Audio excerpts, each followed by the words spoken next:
Eu acho que cada crise não pode ser desperdiçada. Porque só tem uma certeza, empreender nesse país vai ser difícil, você vai ter N crises, você vai quase quebrar várias vezes. Sabendo disso, você topando, é como é que você encara esses momentos. Você tem que se permitir querer, assim, ter ideias. Então, e a melhor forma de ter ideias, na minha visão, é você ter problemas. A gente tem que parar de trabalhar pra gente e trabalhar pro negócio. Veja, ainda muita gente, em várias empresas boas, puxa, mais preocupado em como seguir o processo, como que você vai ter 100% de responder, né? Ao invés de pensar assim, por que a gente está fazendo isso? Esse podcast é um oferecimento da BMW, líder em mobilidade premium. Esse é o podcast Lugar de Potência. Lições de carreira e liderança com o maior headhunter do Brasil. Afinal, tem 1,94 m. Vambora? Hoje eu tenho o prazer de receber uma líder que desenhou o futuro do RH brasileiro e um guardanapo no avião. Ela é formada em administração pela USP, com especialização em Stanford. Ela largou uma carreira promissora na Ambev, onde tinha acabado de se tornar trainee, a mais jovem a virar sócia, para empreender do zero. Em 2015, ela fundou a Gup, a primeira HR Tech do Brasil a usar inteligência artificial.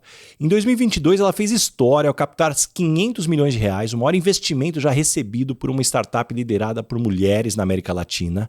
Ela é Young Global Leader no Fórum Econômico Mundial, investidora anjo e uma das criadoras da Máfia do Moscatel, um movimento que apoia mulheres empreendedoras. Agora, o que o seu currículo não conta é que ela é 94% introvertida. Ela vendeu o carro e comeu muito miojo para tirar a empresa do papel. Filha de um empresário que quase faliu algumas vezes, ela jurou que nunca empreenderia até descobrir que sempre foi empreendedora. Um oferecimento da Heineken Zero, Mariana Dias. É uma honra ter você aqui no Lugar de Potência. Cara, eu estou assim, muito feliz primeiro de estar aqui, mas, nossa, bem entusiasmada pelo grande resumo que você fez, que nunca ninguém tinha feito. Esse bastidor realmente é um negócio que a gente fala menos. Então, que legal, assim, o Baza realmente ele faz uma lição de casa incrível. E parabéns. A beleza é te conhecer há tantos anos, né? Caramba. Então, isso ajuda quando Nossa. você vai entrevistar. E Mari, vamos começar então pelo começo. Aonde a cegonha te entregou? Você vem de uma família de founders do Vale do Silício? Ah, não vem. Ó. Minha família, eu acho que é uma história que realmente me formou bastante, né? Eu tenho meus pais como os dois grandes exemplos. Minha mãe vem de uma família lá do interior de Pernambuco, com 8 irmãos, que saíram de lá porque eles estavam passando fome. E aí meu avô vem para São Paulo para tentar dar uma condição melhor. E eles crescem, né, numa condição bem classe baixa. E aí, do lado do meu pai, o meu avô, ele era o pedreiro de uma imobiliária aqui em São Paulo, bem pequenininha. E quando meu pai tinha uns 10 anos, né, um pouquinho mais, ele falou pro dono, puxa, consegue um emprego pro meu filho? Porque ele pode ser, né, não tinha nem menor aprendiz, pode ser um boy, qualquer coisa que vocês precisarem. E foi assim que meu pai entrou nessa imobiliária. E aí, o grande resumo é que o dono investiu nesses estudos dele, senão ele não teria nenhuma condição de fazer uma faculdade. E hoje a imobiliária é dele, né? Então, ele foi conquistando. E aí eu vi dentro de casa esse exemplo, né, tanto do meu pai quanto da minha mãe, de não ter nada, mas com muito trabalho, com muito suor, conseguir conquistar alguma coisa. E como você falou, vendo um pequeno empresário brasileiro dentro de casa, eu tinha certeza absoluta que eu não queria empreender. Queria meu 13º salário, minhas férias, e aí estou aqui. E dentro dessa dinâmica, né, você vendo seu pai quase quebrar várias vezes, aquele limite entre sucesso e fracasso. Teve alguma conversa específica que mudou sua forma de entender o que é risco de verdade, que talvez te deu aqueles primeiros modelos mentais? Eu acho que não teve uma, sabe, Baza? Mas até hoje, em várias conversas com meu pai, que ele tem uma cabeça bem diferente, né, de mim, outra geração, e aí que eu gosto de conversar com ele, ele fala sobre a cautela, né? Eu, como uma empreendedora de uma scale-up, eu adoro risco, né? Então, eu sempre estou ali tentando buscar coisas novas, me arriscando. Mas aí vem essa parte dele da consistência, da cautela, do calma também, da gente também ser conservador onde a gente pode ser, para isso nos ajudar. Então, eu tento pegar muitos ensinamentos dele nessas conversas. E à medida que você cresce, você escolhe o curso de administração na USP. Uhum. Você entrou achando que seria o quê? e descobriu que era o quê? Me conta mais sobre decepções, surpresas e descobertas do mundo acadêmico. Ainda mais em administração, né? Que você pode ser tantas coisas. Quando eu entrei, eu tinha certeza absoluta que eu ia trabalhar com vendas e marketing. Eram as áreas do front que eu gostava. Foi onde eu me coloquei nos estágios também. E tinha certeza absoluta que eu não queria RH. RH sempre via nele com um certo preconceito, ainda mais 10 anos atrás, de uma área muito operacional. Tanto que quando eu entrei no trainee da Ambev, a gente tinha a opção de escolher a área. E aí eu escolhi logo vendas, quero ir para vendas. E foi uma pessoa lá dentro que falou, Mari, será? Tenta ir pra gente gestão. Eu falei, gente, gestão? Não quero ir de jeito nenhum. E aí essa pessoa falou assim, puxa, tenta. Aí eu tentei, adorei e nunca mais saí. E é interessante que você falou de gente gestão na Ambev, mas eu queria talvez te fazer uma pergunta antes que você decidiu para ir para Nova York, tem um período aí da tua vida, intercâmbio, sei que você foi dar aula de samba para as americanas para pagar a conta. Me conta mais, o que essa experiência talvez em outro país te ensinou que a USP jamais te ensinaria? Legal. Eu queria muito fazer intercâmbio para conseguir acelerar o meu inglês, não tinha condições, então fui num esquema um pouco arranjado ali, que eu conseguia fazer um trabalho dentro ali da faculdade, mas aí eu descobri rápido que eu podia fazer trabalhos extras. Então, por exemplo, a aula de samba, né? Tinha muita atividade, americanos adoram isso na faculdade, e aí eu criei um curso de samba, só que eu não sei sambar. Só que para as americanas eu era sambista, né? A porta-bandeira ali. Exatamente. E aí, quando eu comecei a fazer os treinos, eu percebi que o samba rock ia ser mais fácil até de ensinar do que o samba, porque o samba rock você consegue dar passinhos. E aí eu formei minha primeira turma ali de samba rock, a gente fez apresentações na faculdade e conseguia dinheiro extra com isso. E essa dinâmica, depois você estava comentando da Ambev, mas você teve uma passagem na Unilever.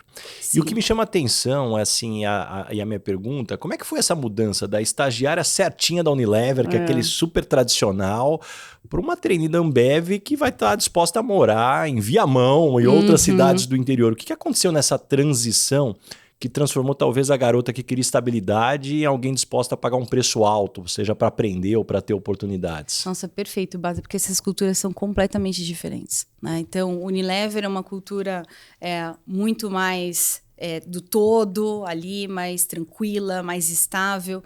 E eu achava incrível, eu trabalhava na área de marketing e eu tinha uma líder lá que, inclusive, até pouco tempo atrás a gente se reencontrou. Foi a primeira líder mulher, Aline Santos, que depois virou vice-presidente global da Unilever, uma super inspiração. E aí, quando ela me viu me inscrevendo para o processo seletivo da Ambev, ela falou assim, mas que loucura que você está fazendo, por quê? E aí eu tinha uma referência de uma pessoa da minha família que já tinha trabalhado na Ambev e essa pessoa falava muito sobre como que era esse ambiente. E aquilo me cativava, que era um ambiente extremamente desafiador, mas que tinha muita gente boa. Aí falava tanto do Falcone, aí eu fui estudar o que era o Falcone, achei incrível o modelo de gestão. Falei, caramba, eu acho que ali tá mais desafiador. E aí fui me inscrever. E eu lembro que um gatilho no processo seletivo para mim que me fez me dedicar ainda mais para passar foi que quando eu cheguei na fase final eu era a única mulher. Então, daquela turma que estava concorrendo, só tinha homens. Eu falei, mas agora eu vou passar. E aquilo me deu ainda mais vontade de fazer essa mudança cultural. Mas aí, única mulher, o ambiente ultra competitivo, masculino, foco em resultado. Quais talvez foram as maiores forças dentro de você que você descobriu nesse ambiente? De novo, força do trabalho. Eu acho que nesse ambiente que era o 100% meritocrático, como a Ambev, realmente a única coisa que te fazia diferenciar era a entrega de resultado. E eu me apeguei a isso, eu sempre gostei disso, um pouco dessa estrutura familiar que eu tinha, e realmente me coloquei para trabalhar em diversos lugares, né? Morei em Curitiba, morei em Viamão, morei no Rio de Janeiro, fui morando em vários lugares, e eu lembro que tinha uma pessoa, né, que era um diretor, que foi me levando para diversos desafios. Ele falou assim, poxa, mas todo desafio que eu tento te colocar, você não me pergunta qual vai ser seu salário, nem o que você vai fazer. Aí eu falei assim, não, eu não quero saber isso agora. Eu tenho certeza que isso lá na frente vai fazer diferença para mim. Mas de verdade, assim, todos os meus anos na Ambev, eu nunca olhei esse tipo de coisa. Eu só olhava assim, aonde vai ter o desafio maior? Tanto que me colocavam onde tinha bucha. Então, por exemplo, um dos desafios que eu mais gostei foi resolver uma mega complexidade de uma fábrica lá em Viamão, que nem você mencionou, que era a pior fábrica em relação aos indicadores de gente. Produtividade, acidente fabril, absenteísmo.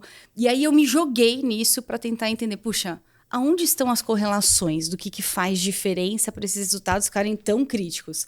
E aí eu amava esse tipo de desafio porque eu também podia ter mais insights, né? Foi aí que eu comecei a estudar sobre black belts, green belts, e foi, né, tudo na vida tem essas conexões. Foi um pouco dessa semente do que eu vi lá em Viamão que depois, 2 anos, me deu o insight de fazer a GUP. E você como forasteira em cada lugar, que lição talvez sobre o Brasil você aprendeu no chão de fábrica que nenhum MBA te ensinaria? Acho que sobre o companheirismo, sabe, do trabalho.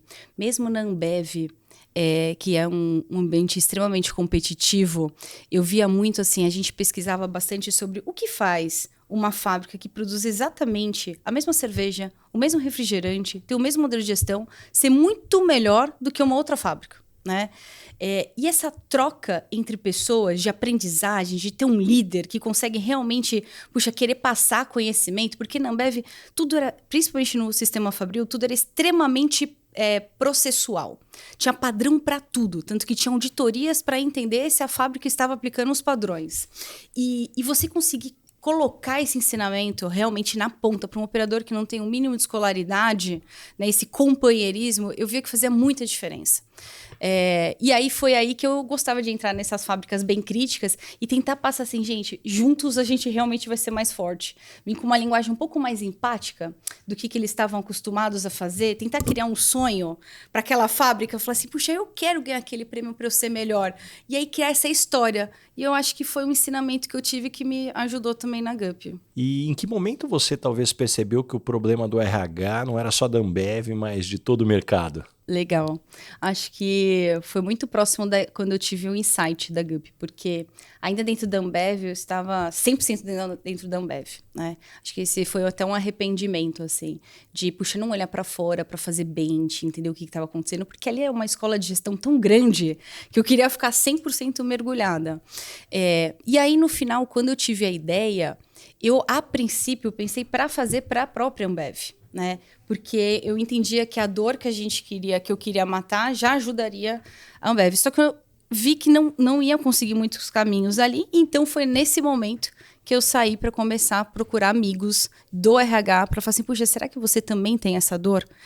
E aí eu vi que não só eles tinham a dor, só que eu estava também num lugar bem privilegiado. Foi ali que eu vi o clique, né? Que o modelo de gestão da Ambev em RH realmente estava assim, muito na frente de, né, várias outras empresas e que realmente a dor do RH era muito maior até do que eu imaginava. E aí você se torna a primeira trainee a ganhar antecipação de sociedade, mas no mesmo momento você já tinha combinado de pedir demissão. Como é que foi viver esse paradoxo de ser reconhecida no auge e saber que já estava de saída?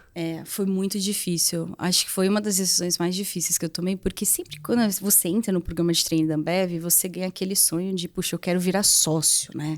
E lá eles fazem isso de uma forma brilhante, brilhante. E aí, quando eu tive a ideia, logo em seguida já me veio na cabeça que eu precisaria chamar alguém. E aí eu chamei a Bruna, que é minha co-founder junto na GUP. E aí, dias depois, eu recebi o convite para ser a primeira pessoa a virar a sócia. E aí eu gostava tanto do meu líder que eu falei assim, Thiago, agora você precisa ir na padaria comigo pra gente tomar um café. Falei assim, olha, essa é a melhor notícia que eu poderia ter. Sonhei muito para chegar, né, com isso um dia, mas eu vou sair. Eu vou sair. Tô com uma ideia, eu quero fazer um negócio. E eu já convidei, inclusive, uma pessoa. E ele falou assim, como assim, Mari? Não, peraí. Eu vou sair de férias amanhã, você tem que me prometer que você não vai fazer nenhum movimento na próxima semana pra gente conversar, você refletir. Aí ele falou assim, só vai conversar com uma pessoa, que era a pessoa que me convidou assim que eu entrei na Ambev para ser da área de gente de gestão. Conversa só com essa pessoa. E essa pessoa era um diretor fabril. Fui conversar com essa pessoa. No dia que eu fui conversar, ele tinha recebido o convite de virar o vice-presidente de RH da Ambev. E aí ele falou, Mari, você tá ferrada, eu não vou deixar você sair. E aí a gente conversou. E ele no final falou, quer saber? Já deu para ver que seu olho tá brilhando, esse é um sonho, e eu jamais vou me permitir bloquear um sonho. Então se precisar de alguma ajuda, a gente tá aqui. Então foi bem difícil. E aí esse sonho, Salvador, um voo de 1h45, você pede um guardanapo e começa a desenhar a GUP. Entre a decolagem em São Paulo e o pouso na Bahia, me conta o que morreu, o que nasceu em você naquelas nuvens lá para chegar no que você tem hoje. É super interessante que a ideia ela vem, às vezes, de uma forma até não perceptível, né, Baza? Você tem que se permitir querer, assim, ter ideias. Então, e a melhor forma de ter ideias, na minha visão, é você ter problemas. Eu tava com um problemaço na mão, Tinha um projeto, nessa época eu tinha saído do mundo das fábricas, estava olhando todas as unidades da América Latina na parte de gestão da Ambev, e a gente estava com um problemão de turnover, de programas de entrada, de muita saída de newcomers, que são as pessoas que acabaram de entrar. E aí eu tentando pensar nesse problema, né? Puxa, como é que a gente resolve? Eu me enfiei para entender realmente como o processo ele estiver feito na ponta, que até então, né, currículos em papel, vendo o que estava surgindo, né, de Spotify e outras ferramentas tão legais, acessíveis na ponta da mão. Falei, puxa, e se? E aí fui aí tentando resolver um problema, que eu li uma frase nesse voo, que é onde tem problema tem oportunidade, que aí aí veio. E aí que eu realmente falei, puxa, moça, me traz um papel que eu quero começar a rabiscar aqui. E aí comecei a rabiscar uma forma de inverter o processo seletivo. Puxa, e se o processo começar pelo candidato e não pela empresa? E se essa pessoa tiver mais inteligência para escolher qual que é a vaga, para tornar o processo que não é tão assertivo, que tem muita gente inscrita, um pouco mais acurada já na porta de entrada. E eu comecei a inverter e começou a vir a ideia. E aí, realmente, cheguei em Salvador, liguei para os meus pais e falei, vou sair da Ambev. E me conta, como foi que teu pai te respondeu com todo o cuidado ali de quem já tinha vivido aí tantos desafios empreendendo? Com tanto cuidado não, ele foi bem direto, viu, Base? Ele chegou pra mim e falou assim, Mari, você tá doida? Não faça isso, minha filha. Eu que faço o seu imposto de renda, eu sei o quanto que você ganha. Ele fez 3 perguntas. Quanto que você vai ganhar? Eu falei, nada. O quanto que a sua ideia é copiável? Eu falei, ela parece ser copiável, então vou ter que ser bem rápida. E aí, quando que você começa a ganhar dinheiro? Eu falei, putz, pai, também não sei. Ele falou assim, não, então você tá louca, minha filha. Então, acho que aí é questão de entender que tem... Às vezes a gente vê isso nas próprias empresas que estão vivendo com 5 gerações diferentes, né? Entender até onde você quer confrontar. E naquele momento eu entendi que meu pai precisava de um tempo também. E aí eu falei, pai, só confia. E eu sei que ele sofreu muito. Ele ficou até, inclusive, um tempo, assim, afastado de mim. Mas depois piorou, porque ainda tirei o meu irmão da vida ali certinha também, de consultoria, escola politécnica, para também empreender junto comigo. E aí a Bruna, hoje que é sua esposa e sócia, era gerente nacional de recrutamento, 8 anos de casa, carreira sólida, e você com a ideia no guardanapo. Me conta um pouco mais como é que foi esse não que ela te deu e aí como convencê-la a mudar de ideia depois para embarcar nesse projeto contigo. Falo que assim, empreender é você vender o sonho o tempo inteiro. Eu acho que ali foi meu primeiro teste de venda de sonho, né? Porque ela tinha 8 anos, eu tinha 5, ela tinha 8 anos de Ambev. Na Ambev tem um negócio de bônus duplo, não sei se ainda tem hoje, na nossa época tinha. Então você batia mais de 100%, você concorria e ela ganhava bônus duplo todo ano. Então assim, o custo de oportunidade dela era alto. Como que eu fui convencer? Muito mostrando assim, Bru, você tá entendendo? Sabe essa dor que você tem e eu tenho aqui? Um monte de gente tem. Como é que a gente vai conseguir agora mudar esse futuro? Você entende que alguém vai fazer isso? Putz, e aí quando eu acredito muito no sonho, quando você visualiza ele. E aí na hora que ela visualizou, ela falou assim, caramba, Mário, isso é poderoso. Isso daqui alguém vai fazer, então vamos a gente fazer. Porque a gente, garante para fazer bem, certinho, né? E aí outra coisa que eu falei é sobre o custo de oportunidade também que a gente tinha na época, né? Ambas não eram casadas, não tinha filhos, então dava pra gente conseguir se arriscar. Algo que me ajudou muito e ajudou também na tomada de decisão foi conversar com outros empreendedores que já estavam fazendo. E sabiamente essas pessoas falaram assim, olha, façam contas para realmente não precisar nem de investidor e nem voltar para o mercado de trabalho nesse início que você está testando. Então a gente foi se apoderando de vários conselhos para dar mais segurança na nossa decisão. E aí quando eu virei sócia, eu voltei atrás. Ela já tinha pedido desligamento. Mas ali eu também tive certeza, até da forma como ela lidou, que era a pessoa certa. Porque ela falou, Mari, eu sei que você está em dúvida, mas assim, escolhe por você. Você já me convenceu, eu já pedi desligamento, já vou sair, mas você tem que sair por você. Você se envolve com as histórias, experiências e aprendizados que eu compartilho aqui em cada episódio? Então pense no efeito transformador dessas lições aplicadas na sua equipe. Conheça mais sobre a minha palestra Lugar de Potência acessando o link na descrição do episódio. Não só inspire, mas revolucione o potencial do seu time. E a história que eu sei é que vocês venderam carros, zeraram poupança, 2 anos sem salário. A Bruna foi parar no hospital de tanto miojo que vocês comiam. Me conta um pouco mais dessa madrugada escura, onde talvez em algum momento vocês se olharam e quase desistiram. O que vocês disseram aí uma para outra para continuar? Vai dar certo. É quase uma fé, né? É o negócio do acreditar.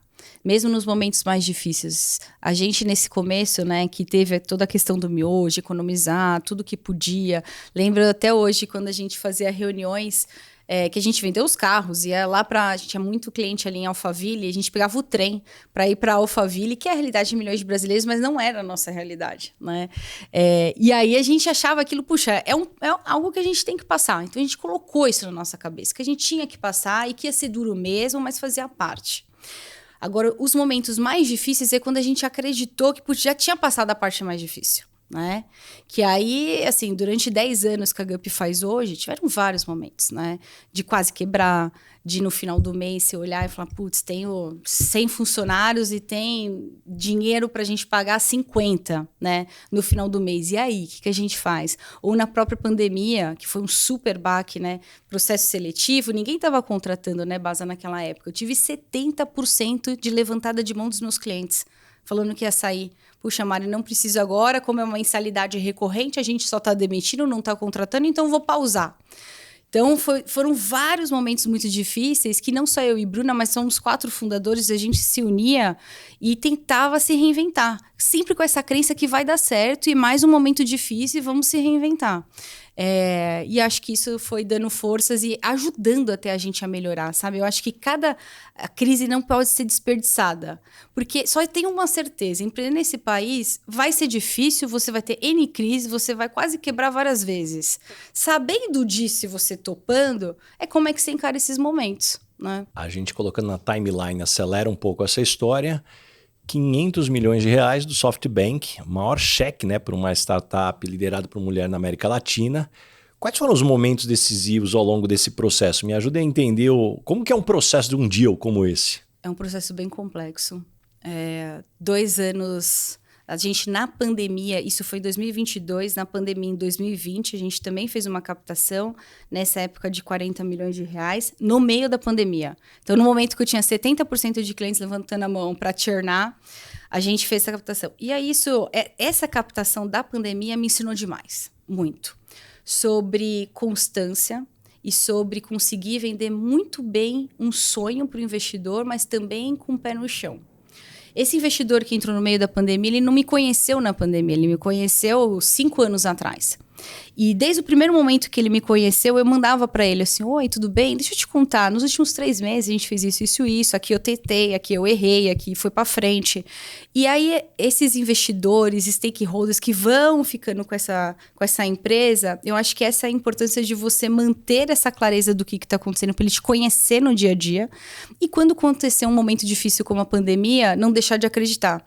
A pandemia foi um dos momentos que a gente viu mais investidores tirando o cheque da mesa ou reduzindo os valuations. A gente não só conseguiu, mas como a gente também não diminuiu R$1 do valuation que foi negociado.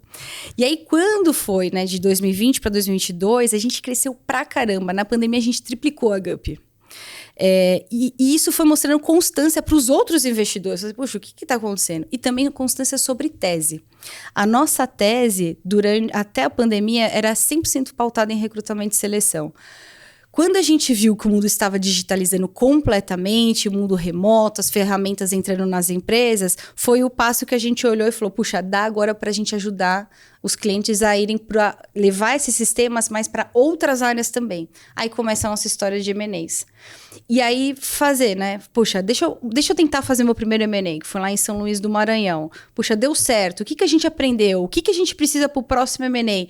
E aí a gente compartilhando essas histórias com o SoftBank, com o Riverwood, com outros grandes fundos que entraram, dá segurança para eles serem até rápidos. Tanto que quando eu abri o round de 2022... Eu abri assim, sempre foi muito difícil, né, captar para HR Tech no Brasil. eu abri e falei assim, puxa, não vai ser fácil, mas eu fechei super rápido. Eu recebi um monte de proposta. Tanto que a proposta até maior que a gente recebeu de valuation, a gente acabou nem fechando. Porque a gente falou, não, pera, não quero só o melhor valuation, eu quero os melhores sócios, né, nisso tudo. Então, isso me ensinou muito sobre constância, sabe? Não é um jogo de você tentar vender o melhor pitch. Isso pode funcionar 1, 2 vezes, mas numa história de 10 anos, acho que a constância vale mais. E na construção dessa história, Mari, com o cheque na mão, vocês compram o principal concorrente, Kenobi. Como é que foi o processo mental de transformar a rivalidade em sinergia, né? O que você viu que o mercado não via? A Kenobi, eu brincava que era a Brahma e a Antártica do RH. Todos os deals que Kenobi estava, ou vice-versa, um estava. Né? Era Gup e Kenobi em todos os deals. Tanto que a minha sócia Bruna, nos bastidores, a gente sempre conta isso, ela se vestia de Darth Vader. E aí era uma concorrência muito grande, né? Só que eu acho que a gente, junto com a Kenobi, tem algumas coisas que ajudaram essa história a dar certo junto. Por exemplo, seria muito mais fácil cortar caminho tentando roubar a gente ali da Kenobi, a Kenobi, antes da gente se juntar, tentando roubar a gente. E aí, eu e o CEO da Kenobi, a gente falou assim, puxa, a gente tem uma super concorrência no mercado, mas vamos fazer isso de uma forma legal? A gente era muito... Mas a gente combinou esse jogo também. Falei assim, olha, eu não vou roubar a gente de você e você não rouba a gente de mim. Eu acho que só aí já foi um acordo de valores tão legal que mesmo a gente brigando bastante no mercado, quando ele se abriu para vender, e aí eu acho que ele foi genial, eu falo isso para ele, porque a coisa mais difícil que um founder tem é reconhecer esse momento, né? Puxa, e não é fácil, tanto que tem vários empreendedores que perdem o bonde. Né, um momento de você conseguir vender. E olha como ele foi sagaz, ele conseguiu fazer essa venda num dos momentos de maior liquidez do mercado, onde os valuations estavam super bons. Né? Então ele foi muito inteligente. Só que ele não queria vender para o principal concorrente. Né? Eu também não ia querer. E aí eu descobri, né, que eles estavam com um processo de venda. Aí eu lembro até hoje que eu liguei para o Marcel, falei, Marcel, me dá uma chance, eu preciso tomar um café com você. Ele, Mari, eu não vou vender para você. Falei, tudo bem, eu entendo, eu acho que eu também não, eu faria a mesma coisa, mas vamos conversar? E acho que ali também é a venda de um novo sonho. Puxa, como é que 1 mais 2 que estão liderando esse mercado, a gente pode virar 10 juntos? Como é que a gente vai contar? E a gente teve muito essa preocupação durante a negociação de contar a história.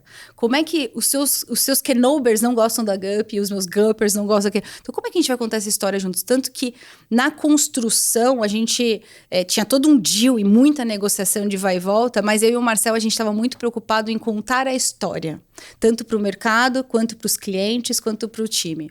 E aí a gente entrou juntos. Falei, ó, quero que você entre junto comigo. Eu não quero ter uma conversa sem você. Eu quero anunciar para a Gup junto com você. E para os clientes, esse primeiro ano, ele ficou 100% comprometido em ajudar a conversar com os clientes para fazer a melhor passagem possível. Então, no final, é tudo people com people. Né?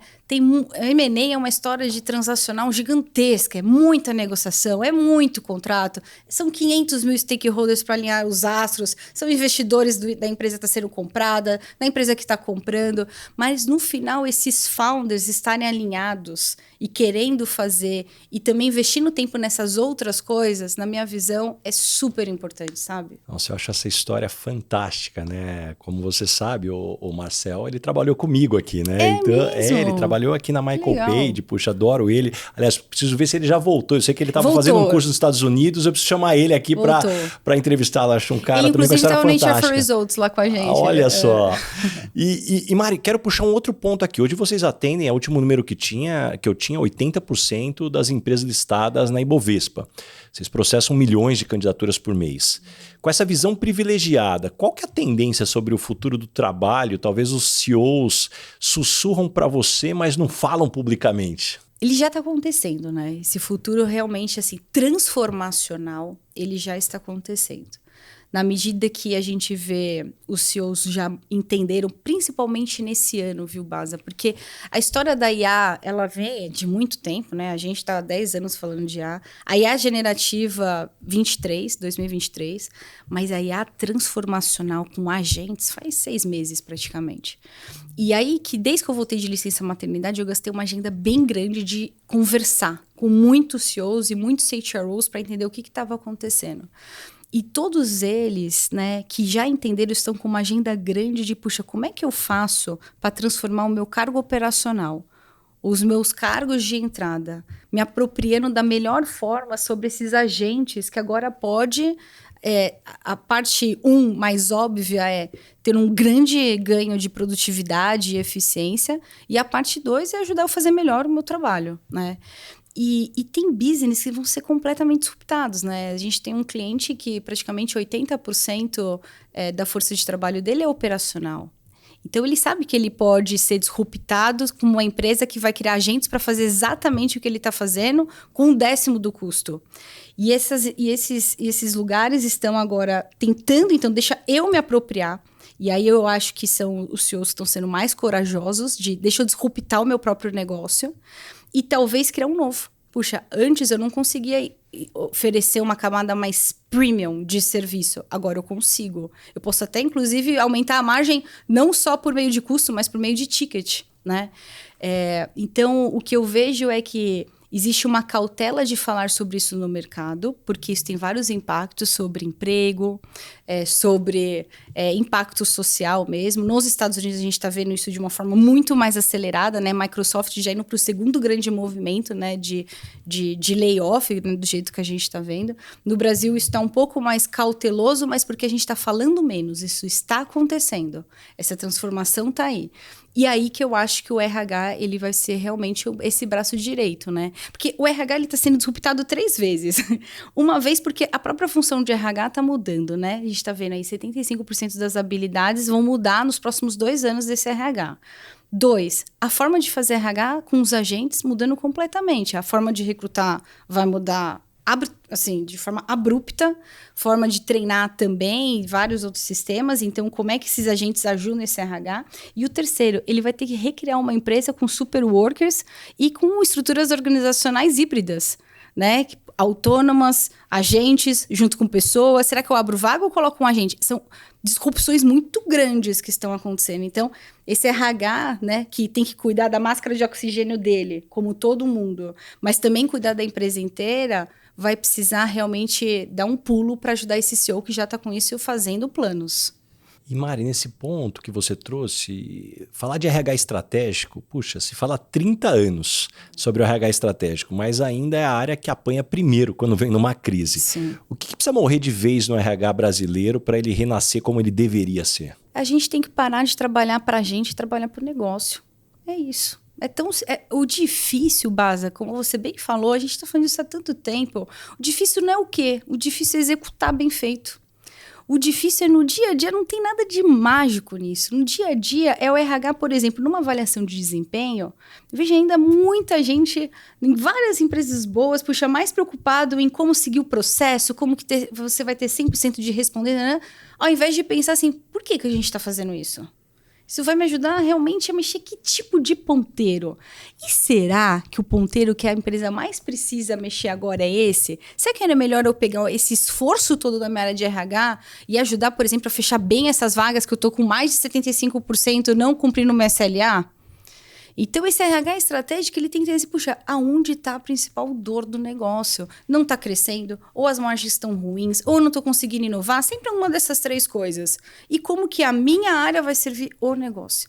Agora, o executar que é o difícil, né? É interessante que você trouxe, eu costumo provocar nas minhas palestras, que muitas vezes a avaliação de desempenho, as pessoas estão preocupadas mais com a norma ABNT do que com o conteúdo, né? Quem já fez mestrado, monografia, sabe, puxa, é importante você ter o guidance, mas se as normas foram mais importantes do que o conteúdo, você vai ter um problema. E as empresas, eu vejo que elas estão tão focadas no resultado que esquecem de focar no que dá resultado. Isso não é jogo de palavras, né? O que efetivamente mexe o ponteiro para ter certeza que você está calibrando e mirando aonde efetivamente vai trazer esse resultado. E, Mari, um ponto também que eu quero trazer contigo, você que conversa com muita gente também, Quiet Quitting, Great Resignation, RH ágil, toda semana surge um termo novo.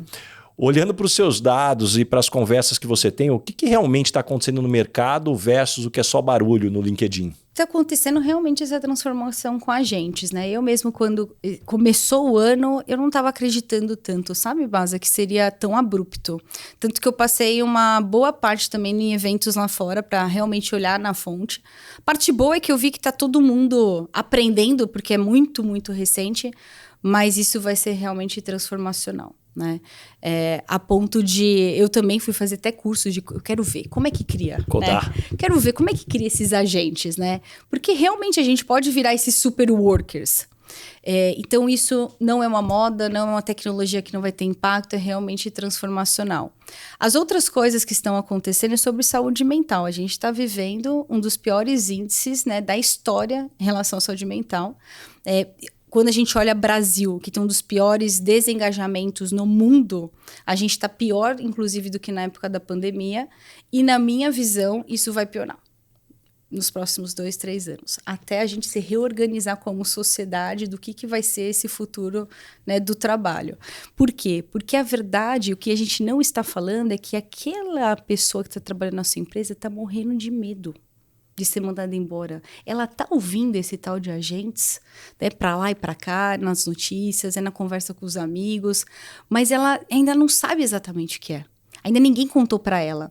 São poucas empresas que estão dando contexto, que estão realmente de forma intencional, vamos, turma, vamos, eu não vou conseguir treinar todo mundo. E falar que não vai conseguir treinar todo mundo, porque cada semana surge uma tecnologia diferente. E falar que o self-learner, a pessoa que consegue aprender sozinho, vai ser uma skill super relevante. E falar, turma, acordem, vocês vão precisar agora se apropriar, estudar, ir atrás desses conhecimentos, e eu vou tentar te ajudar também. Mas você vai ter que ir muito atrás. Então, eu acho que poucas empresas estão dando um mínimo de alicerce e contexto, muita gente com medo, e medo a gente sabe que na pirâmide, né, para a gente conseguir fazer o melhor do nosso trabalho, é a pior coisa que tem. É uma das maiores interferências, tanto para a saúde mental, quanto para você bater meta, para você inovar. Então, isso eu acho que as pessoas ainda não estão falando, e é o que eu acho que vai causar efeitos que podem ser negativos se a gente não tratar previamente. E Mari, de 0 a mais de 700 funcionários mantendo uma cultura forte, me conta um pouco quais são os principais rituais não negociáveis que seguram a cultura, independente do crescimento. Tem um ritual que eu gosto muito desde o começo da GUP, desde o primeiro ano, que chama Dia T.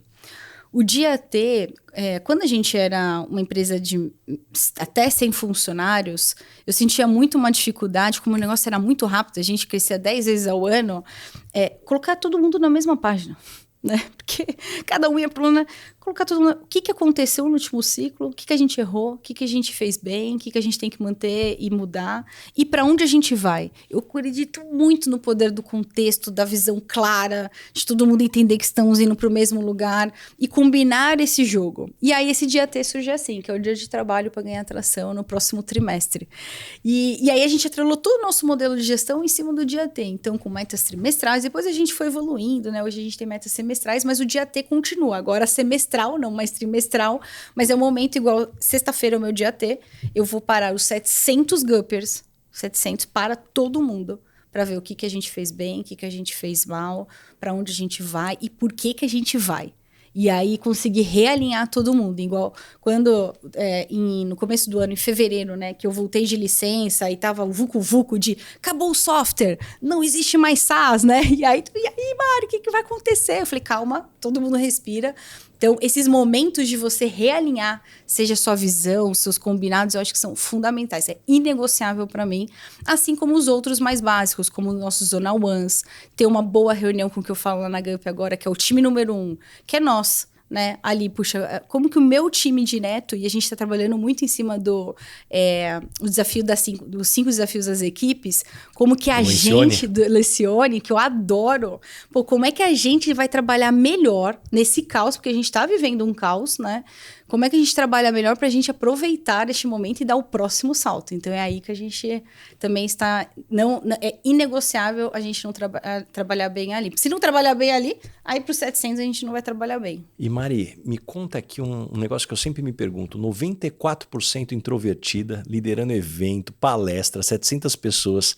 Me conta, quais são os seus hacks específicos de energia? Como é que você se prepara antes ou se protege durante? Como é que você se recupera depois? Como é lidar com um ambiente que não é a sua zona de conforto? Não é, tanto que depois é ficar muito quietinha, sem ninguém. Bateria social fica negativa. Bateria social negativaça, tanto que a Bruna, que é a minha esposa, ela é o contrário. Ela é totalmente extrovertida, né? Então ela quer todo mundo em casa, acabou o nosso evento, ela, não, vamos reunir, não sei o quê. Eu falei assim, não, pelo amor de Deus, eu só quero ficar sozinha em casa, quietinha. Então hoje como que eu recarrego com a minha família, eu, Bruna, minha filha, agora de 8 meses, né, quietinha, no máximo ali paz, fazer um churrasquinho, bem, né, tranquilo.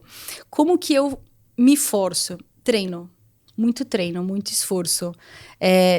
Não é, quando você está numa zona que não é a sua zona de conforto, eu acho que o treino ele é um bom alicerce que pode fazer você até passar quem está na zona de conforto.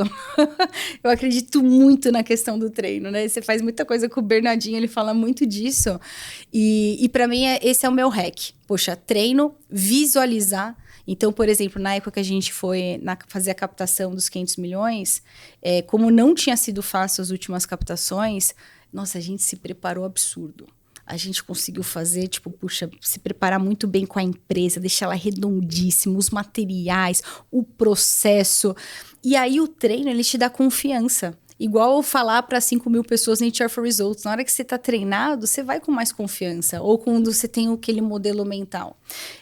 E aí você, junto com um bom suporte ali de ferramentas, de rede de apoio, acho que você consegue ter os seus hacks para superar onde você não tem, né, o seu potencial. E Maria, eu sei que você já me contou uma vez que você faz um PDI pessoal a cada 3 meses.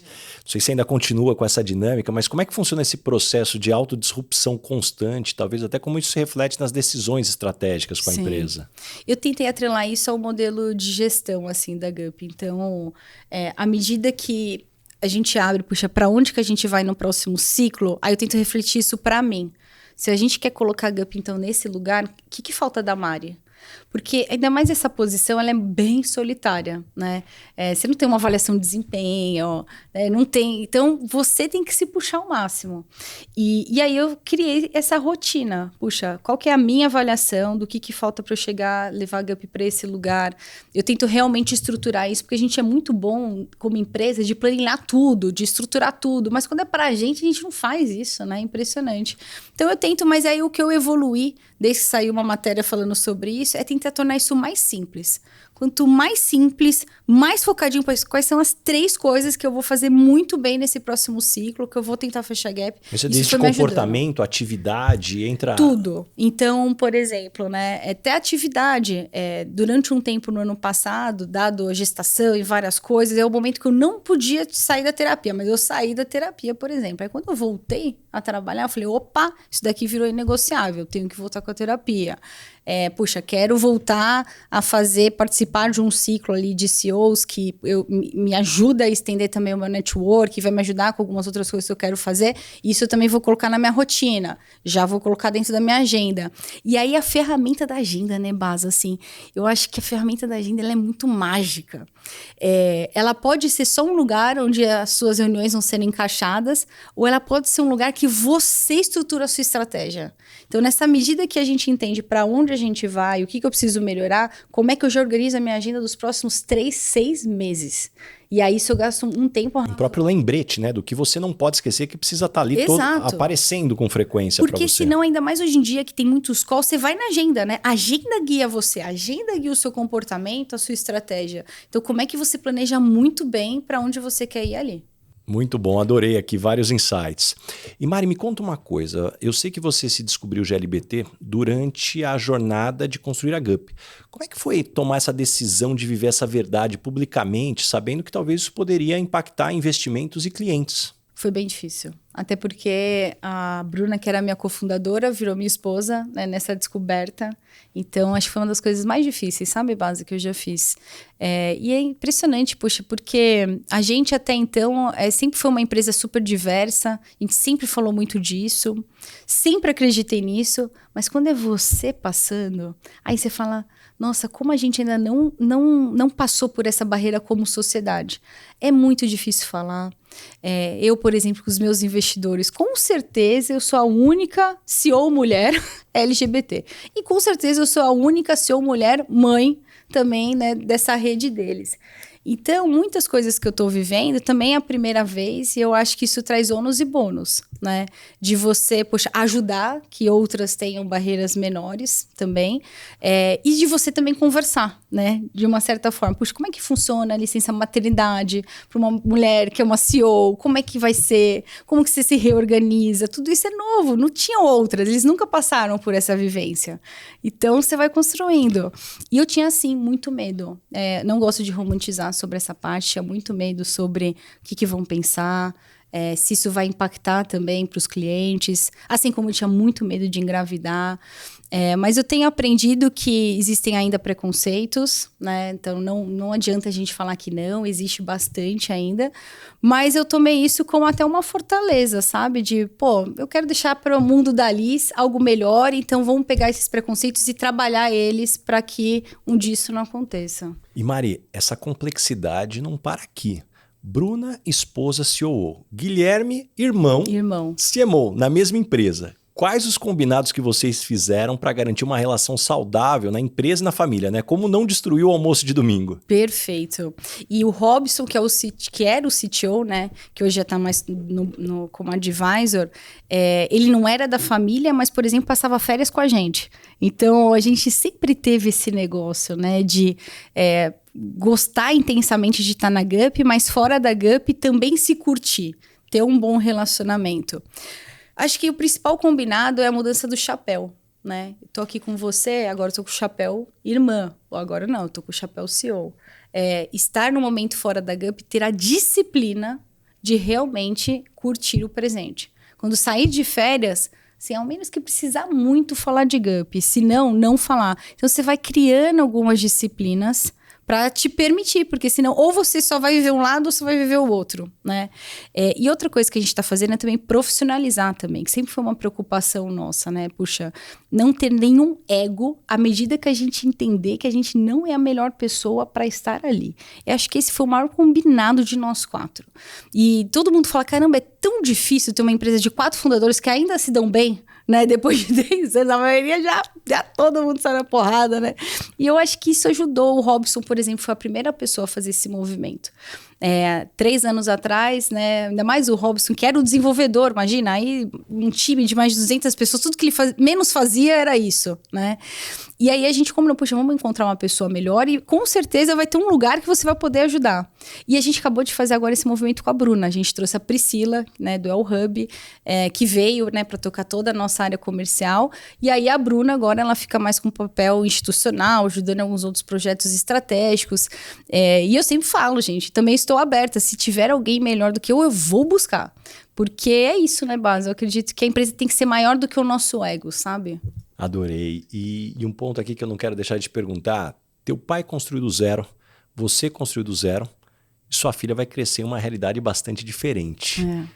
Como que você quer ensinar a ela sobre valores, ainda que ela vive hoje num ambiente de muito mais acesso do que você veio? Essa é uma das minhas maiores preocupações, porque eu vim de um ambiente onde eu vi o poder do trabalho sendo construído, né? Ela não vai ver isso. Ela já nasceu numa realidade que eu já tenho algumas coisas, né? E a minha preocupação é sobre como eu vou instigar a garra. Como eu vou instigar essa vontade? Porque a parte dos valores, né? Acho que vai ser a nossa maior dedicação sobre, puxa, fazer as coisas sem atalhos, fazer, né, sempre tentar fazer as coisas voltadas para o bem. Agora, como realmente trazer a garra? Que é o ponto que eu tenho conversado com muita gente, né, que cria filhos nessa realidade, e é uma das minhas maiores preocupações. Eu ainda não tenho essa solução, sabe? Mas é onde eu tô mais tentando trocar e ler sobre. Porque a nossa vontade, por exemplo, eu fui para os Estados Unidos recentemente e aí eu entrei numa loja que tinha uns brinquedos maravilhosos. E a minha vontade era comprar tudo, colocar na mala. Eu falei, nossa, a Liz vai amar. E aí eu pensei, eu falei, não posso. No máximo eu vou levar um brinquedo. E olhe lá. Então, estou aprendendo ainda sobre isso. E Mari, como é que a tua voz interna fala com você? É uma voz que te dá porrada, te acalma, te acelera? A minha voz interna, acho que ela tem uma voz que vem da minha mãe e uma voz que vem do meu pai. Porque eles são os opostos, né? Então, a minha mãe quando eu fui empreender, é a voz do vai dar certo, vai lá, filha, vai lá e faz. Pô, se der errado, você volta pro mercado de trabalho. A voz do meu pai é calma, minha filha. Vai com calma, pé no chão, faça muita conta. Então, em todos os meus momentos, é a voz do vai, do epa e a voz do oba, né? Então, o epa e o oba tá o tempo inteiro aqui. E eu acho que isso que me ajuda. Eu não tenho um estilo, né? Acho que tem esses dois para tentar, o mínimo, me equilibrar. Às vezes eu vou para mais um lado, erro, aprendo, né? Mas são essas duas. O que você acha que a Mari, fundadora, acharia mais irreconhecível, talvez, na Mari atual? O nível de gestão, assim. Eu acho que quando você sai de uma empresa que é uma ideia, uma mesa só com 10 pessoas e vai para uma empresa de 750 pessoas... essa é uma das coisas que eu ainda estou aprendendo, né? Aonde depositar a minha energia. E eu acho que essa Mari falou assim, poxa, Mari, mas você não tá ali desenho, por exemplo. Onde que é a minha zona de conforto, que eu adoro fazer? Eu adoro sentar com o time de produto da Gup. Eu adoro. Eu adoro sentar e fazer. Tanto que eu sou insuportável para eles, com certeza. De assim, lá vem a Mari querer mudar tudo. Porque eu adoro. Agora que eu comprei um Remarkable, que é aquele caderninho, né, digital, que eu achei melhor do que o iPad. Sueco, Noruega, maravilhoso ele. Incrível, incrível. E aí eu tô ali desenhando e agora eu aprendi que tem um Lovable. Putz, aí eu fiquei mais insuportável ainda, que eu consigo criar qualquer tipo de protótipo. Então, essa é a parte que eu mais gosto de estar. Né? E aí eu tento sempre, me dedicar ali para tentar ajudar de uma certa forma, mas é onde a Mari lá de trás fala assim, você não tá 100% do tempo ali, né? Você tá fazendo... Então, tentar entender exatamente aonde eu mais agrego valor nesses próximos passos é uma das principais perguntas que anda também na minha cabeça. Esse podcast tem um oferecimento de Michael Page, líder em recrutamento e seleção de executivos no Brasil e América Latina. Mari, chegamos agora no momento Headhunter. Qual que é a pergunta que você sempre faz nas entrevistas para contratar alguém para o seu time? Eu acredito muito no poder da vontade, sabe? Tipo, de querer estar com a gente. Ainda mais porque eu sempre tento ir atrás de pessoas que têm um alto custo de oportunidade. E não só financeira, né? Mas também de desafio. Então, eu sempre pergunto, por que você quer estar com a gente? Você pode escolher qualquer lugar para você trabalhar. Por que você quer estar com a gente? E aí eu tento ver, assim, realmente aonde está. Onde está o brilho? E essa é uma das perguntas que eu mais aprendo sobre como que eu vou liderar essa pessoa também depois. Adorei. E que tipo de pessoa não dá certo trabalhando com você? Não dá certo a pessoa que está preocupada... só no output financeiro que essa pessoa vai ter. Eu sempre tento trazer pessoas que vão conseguir construir, sim, esses patrimônios, mas tem que estar atrelada ao impacto. O dia a dia de uma scale-up como a gente, que está tentando se disruptar o tempo inteiro, tem que gostar muito dessa história. Tem que gostar muito do propósito. Não propósito pelo propósito, como a gente fala, puxa, eu quero reinventar o futuro do trabalho, eu quero criar esse negócio. Seja eu na área de produto, seja eu na área de vendas, que vou ter que recriar a forma de vender daqui para frente. Tem que gostar disso. Se não gostar desse como, dessa jornada... essa pessoa não vai curtir, vai desengajar e não vai fechar essa conta. E quando as pessoas não gostam de você no ambiente de trabalho, normalmente qual é o motivo? O motivo é porque eu gosto de entrar. Eu gosto de entrar nas coisas. Eu gosto de entender, eu gosto de ver o impacto. Principalmente no que a gente está fazendo voltado para o cliente. Né? A gente tem um valor na Gup que é a obsessão pelo cliente. Obsessão. Então, puxa, o cliente tá gostando, não tá gostando, tem que ir lá, tem que perguntar, tem que entender. Lançou uma feature que a galera não tá usando, eu sou muito chata e visivelmente eu na reunião assim, gente, não dá. Então, se a pessoa não gostar, né, puxa, de realmente ver o resultado ali na ponta, vai ser difícil trabalhar comigo. E o que você gostaria de perguntar pro Baza, Headhunter? Baza, o que eu deveria procurar numa pessoa para ser melhor do que eu, para liderar próximos saltos junto comigo. Pô, é muito interessante essa tua pergunta aqui, porque eu acho que ele envolve alguns aspectos para a gente colocar aqui. Acho que primeiro tem um autoconhecimento, aonde eu te conhecendo, sei que é algo que seja através de terapia ou do teu estilo, ou de se interessar pelo tema, de fazer um diagnóstico claro, aonde eu vou bem, aonde eu preciso de ajuda e principalmente como essa configuração, onde cada pessoa é única, se encaixa na estrutura da GUP. Acho que esse é o primeiro momento. Segundo, é a gente entender, dado o call para onde vocês estão indo, o guidance, quais são as habilidades que serão mais importantes. Mas talvez a maior parte da minha resposta não seja no recrutamento, até porque você é muito boa nisso também, você sabe fazer muito bem, mas o ponto talvez que eu puxaria mais eu acredito que é 50% recrutamento e 50% onboarding. E isso na minha dissertação de mestrado, que foi sobre o onboarding, fica muito claro, principalmente nas empresas onde você vai ter o primeiro sucessor de um founder. Entre 80% e 90% dos candidatos, muitas vezes, eles acabam saindo em menos de um ano. E a segunda pessoa que vem, aí sim ela fica mais tempo, porque a primeira quebrou muitas pedras dentro dessa dinâmica. Então, como você faz um encaixe? Lembrando que esse encaixe, eu gosto muito do framework dos 4 Cs. Você que me conhece, eu adoro framework, né? O que são os 4 Cs? Compliance, clarificação, cultura e conexão. Então, compliance... quais são as regras, a dinâmica da empresa, a cultura, como é que você explica o que é a cultura? Não tem cultura certa, não tem a cultura errada. A clarificação, o que você espera da pessoa, como que ela vai ser cobrada. E principalmente o 4 C, que é da conexão. Como é que você ajuda essa pessoa a se conectar com quem está na empresa? Esse talvez seja um dos maiores desafios para você não formar os silos, né, das pessoas que estão chegando aqui, a dinâmica. E talvez eu acrescentaria um 5º C, que é confiança. Como é que você transmite confiança na pessoa que está chegando, que tem a Mari, que não só é muito boa profissionalmente, mas tem um papel institucional, imagem no mercado, que já vai dar aquele frio na barriga só de pensar em considerar a posição dentro dessa dinâmica. E a partir daí fazer um plano estruturado aonde a empresa, e você trouxe algo que para mim é fundamental, traga o contexto e a clareza para a empresa. É menos sobre pessoas e muito mais sobre o todo, o time, o que está sendo construído, dessa forma que eu enxergo. Que legal, e muito legal te ouvir sobre o onboard, acredito muito nisso também. Né? E é tão difícil, né, a gente fazer um onboarding super bem feito.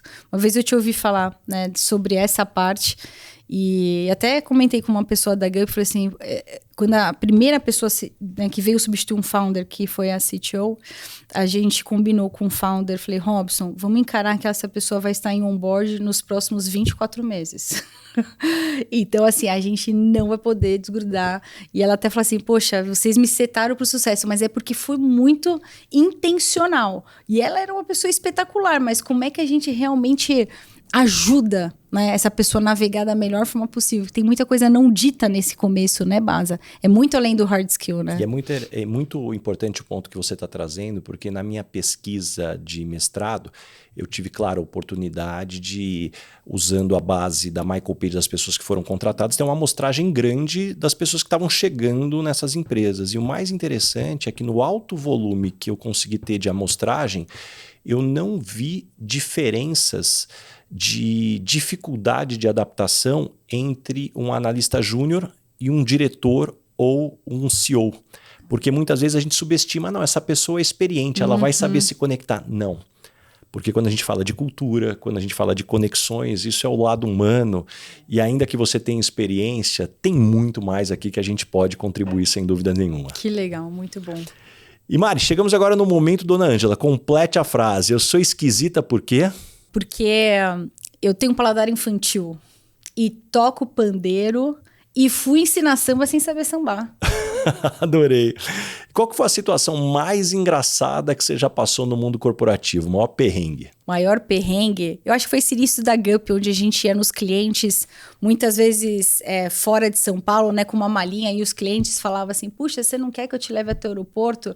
E na verdade a gente estava lá na rodoviária com a nossa malinha, né, no fazer mais com menos, então era muito perrengue. Caminhando agora para o final, o nome desse podcast é Lugar de Potência. Qual que é o teu lugar de potência? Que tipo de situação e ambiente pode jogar que você brilha? inovar. Eu amo inovar. Eu amo criar coisas. Eu amo criar produto. Amo estar ali com o cliente e falar, me conta a sua dor. Me conta a sua dor. Deixa eu tentar tangibilizar a sua dor. A gente lançou lá no HR for Results toda uma central que reúne, né, tudo que a gente fez até hoje, todos os produtos, agora num único lugar. E ali dentro vai impulsionar a mobilidade interna. Mobilidade interna está muito forte lá fora, aqui a gente não vê ferramental para isso, mas eu sentei com uns 3, 4 clientes para a gente desenhar juntos essa solução. Nossa, ali eu estava assim, quase me divertindo. Quando você falou assim, Mário, como é que você descansa? Ali eu estaria descansando, que é o lugar que eu mais gosto de estar. Me conta uma verdade que as pessoas não costumam dizer e, na sua opinião, é fundamental para se ter sucesso. Sobre a importância do você ser humilde intelectualmente, sabe? A gente não fala tanto disso no dia a dia, mas ainda mais esses momentos que as empresas estão crescendo, como a gente precisa contratar gente cada vez melhor, mais sênior. Vejo que as pessoas que mais brilham são aquelas que têm uma mega experiência, mas vão falar assim, opa, deixa eu ouvir. Às vezes você tem uma ideia melhor do que eu. Deixa eu tirar, né, o meu chapéu de tantas coisas aqui na minha bagagem, ser bem humilde para entender o porquê que as coisas estão assim. Porque aí, a partir dessa leitura, me parece que essas pessoas conseguem construir coisas ainda mais poderosas, né? Então, tem que tomar muito cuidado com o impulso, com a velocidade que é super demandada nossa e com essa humildade de aprender, de estudar, de ouvir para você construir coisas melhores. Adorei. E o que você aprendeu nos últimos 12 meses, seja em conhecimentos ou habilidades? Você já falou de agentes, de IA, que você está super envolvida. Nossa, gente, eu tô insuportável. Nossa, eu tô aprendendo, eu tô amando testar todos os LLMs possíveis. Como eu sempre fui uma pessoa que eu não sabia, né, antes, ainda mais na Ambev, que eu era do RH, eu não sabia que eu era uma pessoa de produto. Eu adoro essa parte de produto. Agora que eu posso criar produtos e testar, nossa, eu tô amando. Outro dia eu criei todo um sistema para gerenciar e dar cadência em todas as frentes de trabalho e ações do meu time direto. Falei, gente, a gente não vai mais acompanhar, que vai ser aqui, agora já vai o FUP. O pessoal, caramba, como é que você fez? Eu falei assim, então, criei aqui no final de semana. Eu sempre brincava com o meu CTO que eu na próxima vida eu ia querer ser desenvolvedora, né? Eu falei, nossa, eu ganhei um super poder, então tô amando essa parte. E deixa algumas dicas de fontes de conhecimento. Como é que você se mantém informada e se desenvolve? Antes eu sempre respondia essa pergunta com o óbvio, né? Puxa, eu tenho alguns canais que eu sempre, né, flago para eu tentar também me disciplinar em tal dia de semana na academia que eu quero ouvir mais esse podcast. Gosto muito, muito, muito de ter alguns grupos que eu posso trocar, grupos de empreendedores, grupos de CEOs. Então, tentar pegar coisas que não necessariamente estão no óbvio ali da mídia. Mas agora eu também consegui automatizar algumas coisas de conhecimento, né? Então, por exemplo, né, com o Perplexity no WhatsApp, que é uma ferramenta, também você consegue automatizar exatamente. Por exemplo, tem um dia da semana que eu recebo todas as grandes novidades, inovações do mundo de RH junto com a gente, já vem tudo compilado para mim com os principais outputs. Nossa, antigamente, como é que eu ia fazer isso? Tem que fazer uma super busca. Então, eu acho que agora a gente está com ferramental... A gente era da época do clipe, tinha que ver um clipe lá. A gente está com um ferramental tão incrível que a dificuldade, e acho que tem um perigo, né? A dificuldade é como é que você se mantém atualizado sobre tudo isso, mas um cuidado para você também não se desfocar. Porque está surgindo coisa muito legal todo dia. Também, se você quiser ficar... Né, então, também estou aprendendo sobre isso, mas agora eu vejo que absorver a informação ficou ainda mais rápido e interessante. E Mari, me dica 3 pessoas bacanas para eu convidar para esse podcast e ter uma conversa como essa. Você conhece o Eduardo da Long Vision? Não conheço. Você tem que conhecer ele. Eu conheço o Eduardo desde 2015, me reconectei faz pouco tempo com ele. Ele está fazendo um trabalho incrível em cima do Leucione, né? Inclusive, convidei ele para me ajudar com a parte também ali da GUP. E ele traz coisas muito legais, que ele está ajudando grandes empresas no Brasil a como realmente reconstituir times mais poderosos. Então, super indico ele. Outras pessoas, conhece o Gustavo Witt? Gustavo Witt, sim. Ainda não entrevistei ele, ainda não. Incrível. Acho que ele é um dos grandes innovators do RH, agora está na Prozos, era do iFood. E Fábio Capitanovas. Olha só que lista, hein? Fábio Capitanovas, hoje CEO da Stone, foi VP Global da Embev de RH. Super recomendo também. Adorei. E uma pergunta que eu faço para todo mundo que passa por aqui, Mari. O que é felicidade para você? Eu poder fazer escolhas. Acho que isso é felicidade, eu poder escolher. Eu sempre falo sobre os pratinhos da vida. Todo mundo me pergunta, nossa, Mari, CEO, mãe, como é que você não deixa pratinho cair? Eu falei, eu deixo. Se eu deixo. Tem um monte de pratinho que tá caindo, mas eu escolho quais pratinhos eu quero deixar cair. Felizmente, tem muita gente que não pode nem escolher. Então, eu acho que isso é felicidade. E Mari, para a gente fechar essa entrevista, como é que as pessoas te encontram? Que projetos que vem pela frente? Legal. Me encontra tanto no LinkedIn como no Instagram, como Mari Gup, né? Acabei facilitando esse ano para Mari Gup, que fica mais... Mariana Dias, né? Dias é muito comum, então vamos no Mari Gup. Projetos para esse ano. Grande parte do meu tempo hoje está em como construir esse novo RH. Eu acho que esse ano de 2025, depois de 10 anos de Gup, a gente está disruptando completamente o que a gente fez até agora. O futuro do recrutamento, do treinamento, ele está mudando, né, 180. Então, esse é o ano que a gente está lançando muita coisa diferente, que a gente vai continuar trazendo bastante novidade, por isso que a gente fez até o HR for Results, para tentar trazer mais do que está acontecendo, desses conteúdos mais de ponta. E a gente vai fazer ainda mais eventos também nesse segundo semestre para isso. Muito bom, adorei. Poxa, Mari, muito obrigado mesmo por abrir tua agenda. Eu tenho certeza que todo mundo que nos escutou até aqui saiu com páginas de anotações, muitos insights, muitas lições. Aliás, quem já não escutou até aqui, já aproveita para compartilhar esse episódio com todos os amigos, grupos de WhatsApp, porque tem muito conhecimento bacana aqui. Muito obrigado mesmo, Mari. Adorei, Baza. Obrigada pelo convite. Eu que sempre aprendo com esse cara excepcional. Valeu, obrigado.